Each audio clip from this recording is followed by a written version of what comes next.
Hey, hello, welcome to Honors Physics class. It's great to have you here today. I know that's a joke. I know you're probably in your pajamas at home with a nice cup of coffee or a glass of tea. That would be great, or something cold, something hot. I don't know what the weather's doing outside. We're inside here, so hopefully enjoy this lesson. I was inspired by Havana. They're doing flipped classrooms all across the board, and I was inspired by that. Thought it was a great idea. So here is your homework tonight. Obviously, we're going to go ahead and go through this lesson. Your job is to fill out the notes that you've already received and take notes. Notice I may switch between the smartboard and the whiteboard over there. Those notes that are not on here are just as significant. So just be aware of that and make sure you take thorough notes. Any question you have, make a note of it, and we'll talk about them first thing in the class tomorrow. So just make a note of that. So thanks. Let's go ahead and get started. I'm going to go ahead and shut the lights off. Wrong way. The other thing you need is you're going to need is this doesn't help much. The other thing that you're going to need is graphical methods and curve fitting, this yellow sheet. You'll need these two hand in hand. We're going to be making reference to that throughout the lesson. Okay, so now we can begin.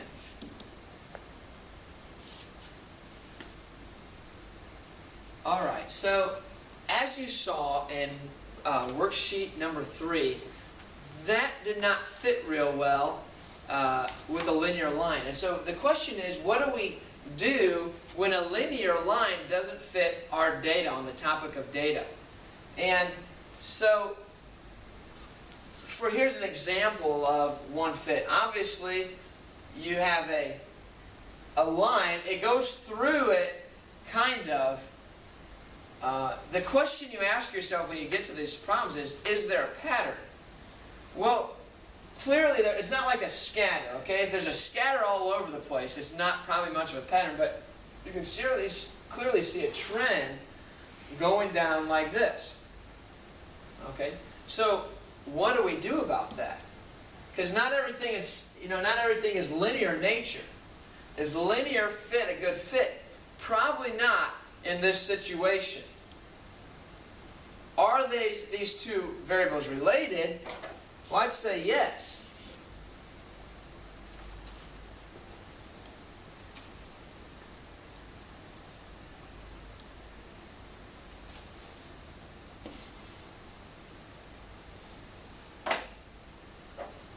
Little technical difficulties here.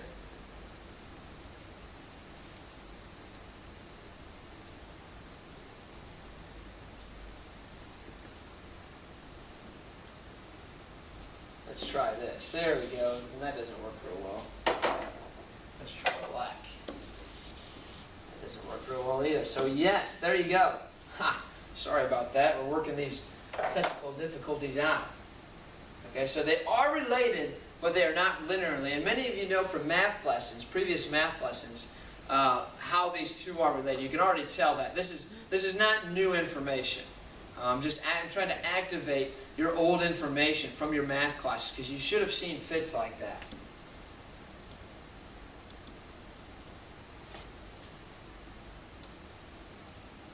Here we go. Let's try this again. All right. So we must try a different fit. But which one should we use? Well, I have tried to make this very simple for you to get through. And so what I've done is I've created a 4 or 5 step guide to when you deal with these problems. And that way you don't even have to ask me questions. I can just say, look in your notes, and you can see a nice quick reference guide. I know at the end of the lesson I put these in 5 right in a row. Okay, so the first step, I'm going to go ahead and turn the lights on for this, is to locate the reading curve fitting like this. Very good. Let's go ahead and stay on that. All right. Step 2 is to flip through the pages and find a graph that appears to be similar towards yours. So page 1, we see there's our notes on linear lessons. That doesn't look like ours. Okay, page 3. Oh, Boy, that looks real similar, but let's go ahead and see if there's anything else that's like ours. Curving up like that. Top opening parabola, exponential, no, that's probably not it. And then we got our logarithmic, our side opening parabola there. That one's not it either. So let's come back to here. Okay, so we found the one that looks like ours. So this is the launching place for how we solve these problems. Okay, so you can go ahead and switch up your board. Okay, so our curve appears to be a hyperbola, the mathematics term, that's more of a math term, or an inverse function. I like the term inverse because it tells a little bit more about what the actual relationship is. Okay? So what we're going to do is we're going to straighten the graph. Now, it's inverse in nature, but we're still going to straighten it, and I'll explain that as we go. To straighten the graph, we make a plot of 1 over resistance. Now, I got that information, again, by looking at the curve fitting sheet. And let me specifically show you where I get that. So how I do this is I look at these two things, and this is just an example problem. Yours won't always be P and V. That's just what they named it for the example problem. It starts off like this, curved, and then you look and see what they change. Well, down here it's 1 over V. So what they did is, that's how I know. So instead of using, my graph it said resistance, so mine is 1 over resistance. That's how I got to this place on my Logger Pro. That's really the hardest part. What we're going to do through, when you come back on tomorrow, is we're going to learn how to use Logger Pro to do that. We're not going to do this by hand. We're going to use our programs that we have in technology. Okay? So when you do this, current versus 1 over resistance, you get in Logger Pro, you get a relationship like this. Right? We got a straightened graph now, but we don't really know yet, so let's go ahead and use the program to try that. Okay? So we put a line through it. Now we do our linear fit like you learned earlier this week, and what do you get? Those points now go through those lines where they did not before. And that confirms that we have an inverse function relationship. Alright, so we're at 8 minutes. Okay, so that's a good looking fit. So now again, this is just review now. We're going to find the mathematical equation and substitute in our variables. Okay, so I'm going to go ahead and do this on the whiteboard. So I'm going to go back a slide. So we're going to go ahead and substitute this in and make our equation.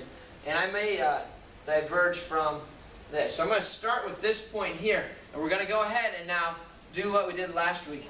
And most of this is review. So let me switch over here to this board. Okay, so we'll start with y is equal to mx plus b.